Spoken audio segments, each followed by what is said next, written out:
En Libye, le gouvernement d'union nationale dénonce l'inaction de l'ONU face à la situation sécuritaire au pays. Fayez al-Sarraj plaide pour des actions plus musclées de la part de la communauté internationale. Il était à Genève. Ces révélations accablantes en Afrique du Sud, une cinquantaine de femmes porteuses du VIH-Sida ont été stérilisées de force. C'est le résultat d'une enquête menée par des organisations de défense des droits humains. Et puis, l'Italie devient le 3e pays du monde le plus touché par le coronavirus. Au moins 6 personnes sont décédées du fait de la maladie. L'Organisation mondiale de la santé parle d'un risque de pandémie. Et voilà pour le sommaire de cette édition. Merci de nous préférer pour vous informer.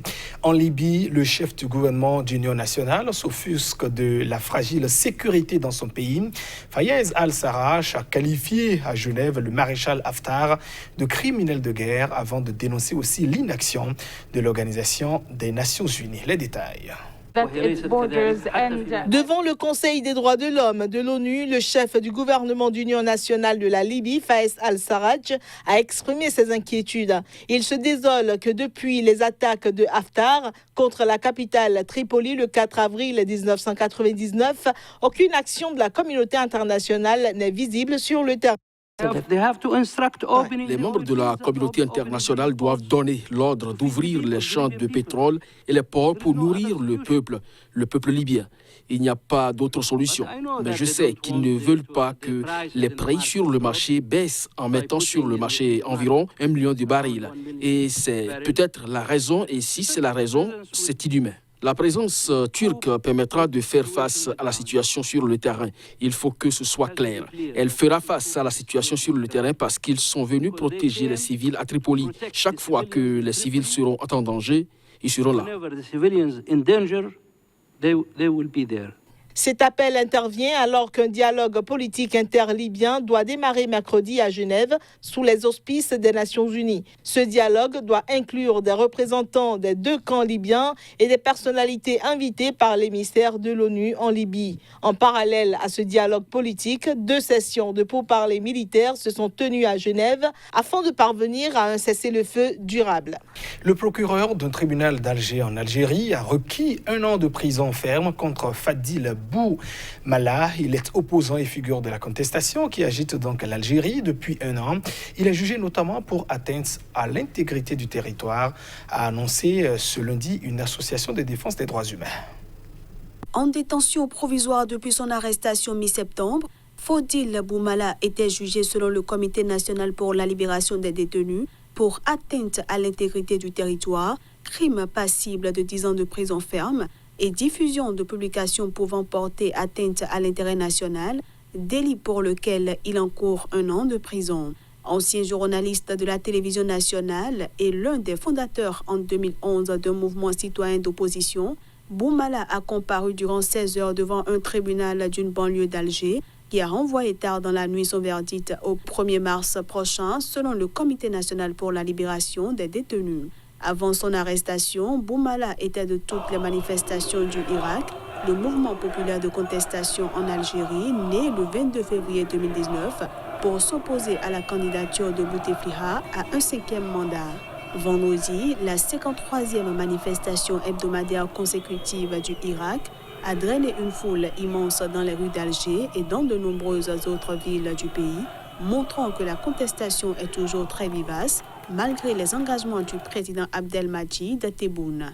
Élu en décembre lors d'une présidentielle rejetée par la contestation et boudée par les électeurs, il a depuis promis un changement radical dans le mode de pouvoir en Algérie. Fondé pour soutenir les personnes arrêtées dans le cadre de la contestation, le Comité national pour la libération des détenus a recensé début février 142 manifestants en détention provisoire et 1300 autres qui font l'objet de poursuites judiciaires, accusés d'avoir tenté de perturber la campagne présidentielle.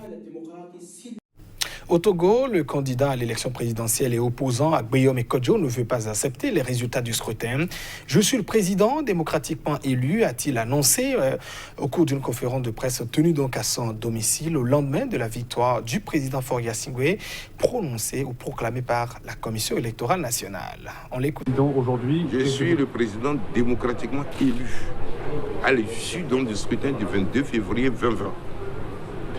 Ces chiffres n'expriment pas la réalité des suffrages exprimés par le peuple togolais. C'est en raison de ce constat que nous rejetons avec véhémence ces chiffres. J'utiliserai tous les moyens légaux pour rentrer en possession du pouvoir que le peuple m'a confié. Un procès historique vient de s'achever en Centrafrique. Il a vu défiler devant les juges les chefs de la milice anti-Balaka. 5 sont condamnés aux travaux forcés à perpétuité pour crimes de guerre, j'allais dire pour crimes de l'humanité, crimes contre l'humanité. Le verdict ne rassure tout de même pas les proches des victimes. En mai 2017, une colonne de miliciens chrétiens anti-Balaka a déferlé sur Bangoussa, petite cité somnolente du sud-est de la Centrafrique. Jusqu'alors relativement épargnée par la guerre civile qui ravageait le reste du pays depuis 2013, cette ville a été meurtrie par la mort d'au moins 72 civils musulmans et 12 casques bleus en quelques jours selon l'Organisation des Nations Unies. Les assaillants accusaient leurs victimes civiles de complicité avec la rébellion Séléka qui avait renversé le régime du président François Bozizé en 2013 et plongé la Centrafrique dans une spirale d'affrontements intercommunautaires. Dans ce massacre, 5 chefs de ces milices anti-Balaka ont été condamnés le 7 février dernier aux travaux forcés à perpétuité à Bangui pour crimes contre l'humanité. Un verdict historique dans un pays rompu à l'impunité. Depuis la signature d'accords de paix locaux en 2018, musulmans et chrétiens arpentent librement les rues. Mais à ce jour, seuls 145 déplacés ont pu regagner leur foyer. Le reste de la communauté musulmane, environ 2000 personnes, habitent toujours le petit séminaire en face de la cathédrale où ils avaient trouvé refuge en 2017 sous la protection des casques bleus de la mission de maintien de la paix de l'ONU, la MINUSMA, et subit un siège de plusieurs mois. Entassés dans ce camp de fortune sur une propriété de l'Église catholique, ces déplacés continuent d'alimenter les rumeurs les plus folles.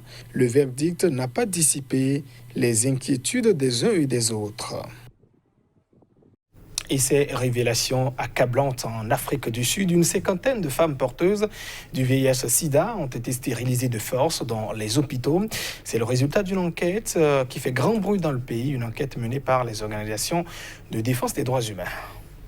Cette enquête a été lancée en 2015 lorsque 2 organisations de défense des droits des femmes ont approché la Commission pour l'égalité des sexes en Afrique du Sud avec 48 cas documentés de stérilisation forcée. La Commission avait réuni des témoignages sous serment de plaignantes faisant état de ces stérilisations. Toutes les femmes qui ont déposé plainte étaient des femmes noires qui étaient majoritairement porteuses du VIH, d'après le document publié lundi. Alors qu'elles étaient sur le point d'accoucher, elles ont été contraintes ou forcées de signer des formulaires dont elles ont appris par la suite qu'il s'agissait de formulaires de consentement permettant par divers moyens à l'hôpital de les stériliser, selon les termes du document. Des enquêteurs ont découvert que du personnel hospitalier menaçait de refuser de prodiguer à ces femmes des soins médicaux si elles ne signaient pas ces formulaires. La commission a conclu que ces femmes ont été exposées à des violations graves des droits humains et subi des traitements dégradants. En outre, elle accuse le personnel hospitalier d'avoir failli à leurs obligations de soins. Ce rapport a été communiqué au ministère sud-africain de la Santé qui n'a pas souhaité s'exprimer dans l'immédiat. Le nombre total de personnes vivant avec le VIH en Afrique du Sud est passé d'environ 4,64 millions en 2002 à 7,97 millions en 2019, selon des statistiques gouvernementales. En 2019, 13,5% de la population totale en Afrique du Sud était séropositive. Le nouveau coronavirus est de plus en plus difficile à contrôler. Cette épidémie virale s'est accélérée ce lundi à travers le globe. Le bilan de l'épidémie du coronavirus s'alourdit donc en Italie avec au moins 6 personnes qui sont décédées, des cas déjà confirmés. Au moins 219 personnes sont contaminées, dont 99 hospitalisées et 23 en soins intensifs. L'Italie, qui a déjà enregistré au moins 6 morts, subit la fureur du nouveau coronavirus. La découverte de plusieurs foyers vendredi préoccupe les autorités et la population locale. Arrêt du carnaval de Venise, fermeture à Milan et 2 semaines de quarantaine pour 11 villes. Il y a 99 personnes hospitalisées, 23 qui s'ajoutent aux 99 sont en soins intensifs, 91 sont à l'isolement chez eux. Nous avons enregistré 2 foyers dans notre pays et nous sommes intervenus à travers des mesures fortes et importantes. Et donc, je pense que notre pays est en mesure de garantir la sécurité et que les gens peuvent venir tranquillement. La soudaine flambée depuis vendredi des cas de nouveau coronavirus, passé de 6 à 219 en 4 jours, fait de l'Italie le pays le plus touché en Europe et le 3e dans le monde après la Corée du Sud et la Chine. L'Italie a multiplié les mesures de précaution, dont la mise en quarantaine des quelques 52 000 habitants d'une dizaine de villes du Nord. Donald Trump est en visite en Inde. Le président américain effectue une visite de 2 jours dans ce pays de plus d'1,3 milliard d'habitants. Au menu des échanges, le bras de fer commercial entre les 2 pays. Le président américain est arrivé en Inde, pays qui compte 1,3 milliard d'habitants. La première journée de ce déplacement est l'occasion d'un pas de 2 soigneusement chorégraphié entre le président américain et le premier ministre indien. Les 2 hommes mettent en scène leur alchimie personnelle dans un contexte de friction commerciale causée par le protectionnisme respectif. Responsables indiens et américains se réservent les discussions sur le fond des dossiers pour la série d'entretiens bilatéraux mardi à New Delhi. L'Inde est un allié stratégique pour les États-Unis en Asie, qui voit en elle un potentiel contrepoids à la montée en puissance de la Chine dans la région. Narendra Modi est venu en personne l'accueillir à son atterrissage à l'aéroport pour le premier voyage officiel de l'actuel locataire de la Maison-Blanche. Les 2 dirigeants ont loué les liens entre l'Inde et les États-Unis en partageant à la mi-journée l'estrade du plus grand stade de cricket du monde pour un meeting intitulé Namaste Trump, entendez Bonjour Trump en hindi. Les relations entre l'Inde et les États-Unis ne sont plus seulement un partenariat parmi d'autres, c'est une relation bien plus profonde et plus grande, a déclaré Narendra Modi à l'intention de son hôte américain qui effectue ce lundi et mardi son premier déplacement officiel dans ce pays. Le président républicain s'est félicité de l'accueil phénoménal reçu en Inde où il a atterri en fin de matinée.